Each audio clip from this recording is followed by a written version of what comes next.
Bienvenue sur le rocher. Tu sais, dans la vie, on cherche tous à bâtir quelque chose de solide, une carrière, une relation, un avenir. Mais que se passe-t-il quand les vents contraires soufflent, quand les tempêtes de la vie se lèvent? Beaucoup découvrent à ce moment-là que leur fondation était fragile, éphémère. Aujourd'hui, je veux t'encourager à poser des fondations, non sur le sable, mais sur le roc. Ce roc, c'est Jésus, ce fondement inébranlable. Lui seul peut t'aider à tenir ferme face aux doutes, aux douleurs, aux échecs.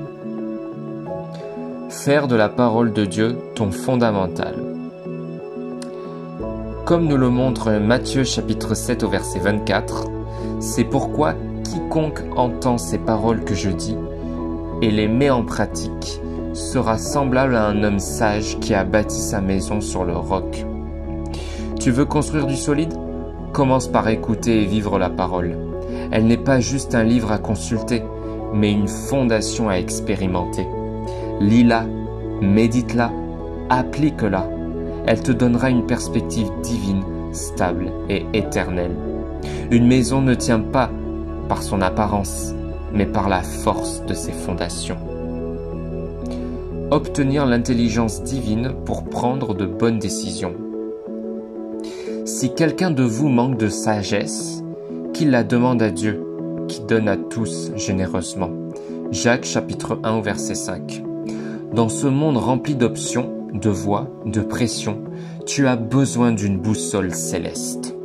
La sagesse de Dieu n'est pas seulement intellectuelle, elle est spirituelle, elle discerne, elle éclaire. Avant chaque grande décision, pose-toi cette question. Est-ce que cela honore Dieu? L'intelligence du monde vacille, mais celle de Dieu bâtit sur du solide. Vivre avec détermination et fidélité. Je puis tout par celui qui me fortifie. Philippiens chapitre 4 verset 13. Bâtir sur le roc, ce n'est pas un acte ponctuel, c'est une vie d'engagement. Il y aura des tempêtes, des critiques, des découragements, des déceptions, mais ta fidélité montre que tu crois en celui qui ne change pas. Sois constant, et sois persévérant, sois enraciné, même quand c'est dur, continue de bâtir. Un mur solide ne se construit pas en un jour, il faut persévérer jour après jour. La prière est la clé pour rester ancré. Priez sans cesse. Dans 1 Thessaloniciens chapitre 5 au verset 17. La prière, ce n'est pas un rituel, c'est une respiration spirituelle. Sans elle, tu t'essouffles. Avec elle, tu es nourri, guidé, protégé. Prier, c'est rester connecté à celui qui connaît ton avenir. Même si tu ne sais pas quoi dire, commence par quelques mots. Dieu regarde ton cœur.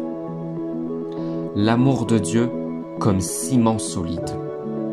Ni hauteur, ni profondeur, ni aucune autre créature ne pourra nous séparer de l'amour de Dieu. Dans Romains chapitre 8 au verset 39. L'amour de Dieu est ton assurance. Il ne dépend pas de tes performances. Quand tout s'écroule, son amour reste. Quand les autres te laissent tomber, lui reste fidèle. Cet amour est ton ancrage, ton ciment, ta force invisible, mais réelle. La communauté comme échafaudage. Veillons les uns sur les autres pour nous exciter à l'amour et aux bonnes œuvres. Hébreux chapitre 10 au verset 24 à 25. On ne bâtit pas seul. Dieu t'a placé dans une famille spirituelle. Tu as besoin de frères et sœurs pour t'encourager, te reprendre avec amour et prier avec toi. L'échafaudage soutient le bâtiment en construction. De même, la communauté te soutient dans ta croissance. Tu veux bâtir une vie qui résiste aux tempêtes? Alors ne choisis pas la facilité du sable. Choisis la solidité du roc. Choisis Jésus. Choisis sa parole. Choisis la prière et choisis la fidélité. Ce ne sera pas toujours populaire, mais ce sera toujours puissant. Et surtout, souviens-toi, ce que tu construis sur Christ durera pour l'éternité. Si ce message a touché ton cœur, partage-le. Tu ne sais pas à quel point quelqu'un a besoin d'entendre ça aujourd'hui. Et toi, continue à bâtir jour après jour. Tu n'es pas seul. Le maître architecte travaille avec toi. Et n'oublie jamais, quand tu es fondé sur le roc, rien ne peut t'ébranler. Que Dieu te fortifie, t'établisse et fasse de ta vie un témoignage vivant de sa gloire. À demain pour un nouvel enseignement biblique.